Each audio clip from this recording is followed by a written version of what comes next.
The stairwell smelled of cold concrete and old paint when Marcus Hale felt the weight of the moment settle on his spine, the kind of weight that was heavier than any person he had ever carried. 20 floors rose above him like a judgment, and somewhere behind the sharp lights and murmuring executives stood Victoria Grant, a celebrated CEO whose confidence filled rooms before she ever spoke. What would you do if someone powerful turned your quiet survival into a public challenge, if pride and desperation collided in front of strangers who had never known your story? Marcus was a single father in Ohio, the kind of man people passed without noticing, shoulders slightly rounded from years of lifting grocery bags with one arm and holding his son's hand with the other. His mornings began before dawn, balancing 2 jobs and a life that never paused to ask if he was tired. He had accepted a temporary maintenance contract at Victoria's corporate tower because it paid enough to cover Noah's asthma medication. On that day, a charity event had shut down the elevators, and a careless joke turned into a spectacle when Victoria challenged him to carry her up 20 flights for a donation bonus, assuming his broad frame told the whole story. If you were standing there, with eyes on you and your child's needs pressing against your ribs, would you swallow your pride or walk away?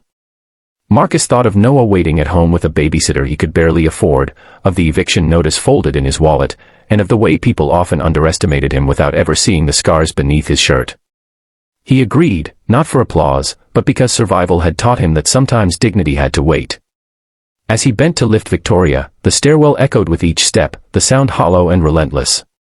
Sweat bloomed at his temples almost immediately, and his breath shortened in a way that brought back memories he tried to keep buried. Years earlier, a highway collision had crushed his lower back and shattered the illusion that strength was permanent. Surgeons had rebuilt him with metal and warnings, and every day since had been measured pain layered under routine.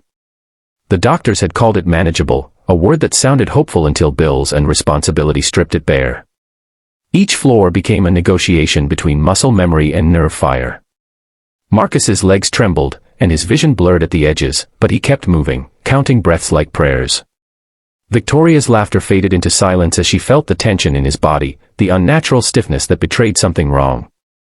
The challenge had started as entertainment, yet the reality unfolding in the narrow stairwell felt intimate and unsettling, as though the walls themselves were bearing witness.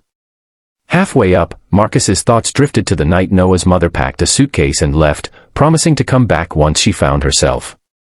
She never did. He remembered the hospital room where he learned to walk again, holding onto parallel bars while imagining his son's future balanced on his recovery. The pain in his back flared like a warning bell, but stopping felt impossible, because stopping had never been an option in his life. By the time they reached the 20th floor, Marcus's shirt was soaked through, and his knees nearly buckled as he lowered Victoria to the ground. The applause that followed sounded distant, distorted by the roaring in his ears. He turned away quickly, hoping to disappear back into anonymity, but the moment had already shifted. Victoria saw the way he leaned against the wall, one hand pressed to his spine, the mask of effort slipping to reveal something raw and human. Later, as the crowd dispersed and the building returned to its polished calm, Victoria learned the truth.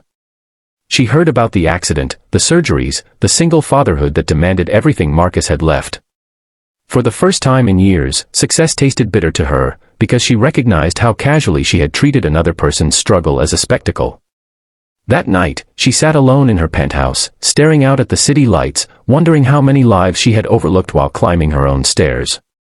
Marcus went home to Noah with a quiet smile and a back that throbbed through the night.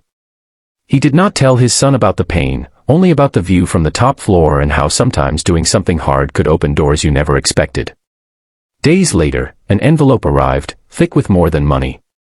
Victoria had arranged long-term medical support, flexible work hours, and a college fund for Noah, not as charity, but as restitution born from understanding.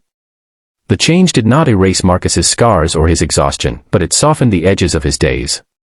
He still woke early, still stretched carefully before lifting anything heavy, yet there was a new steadiness in his steps.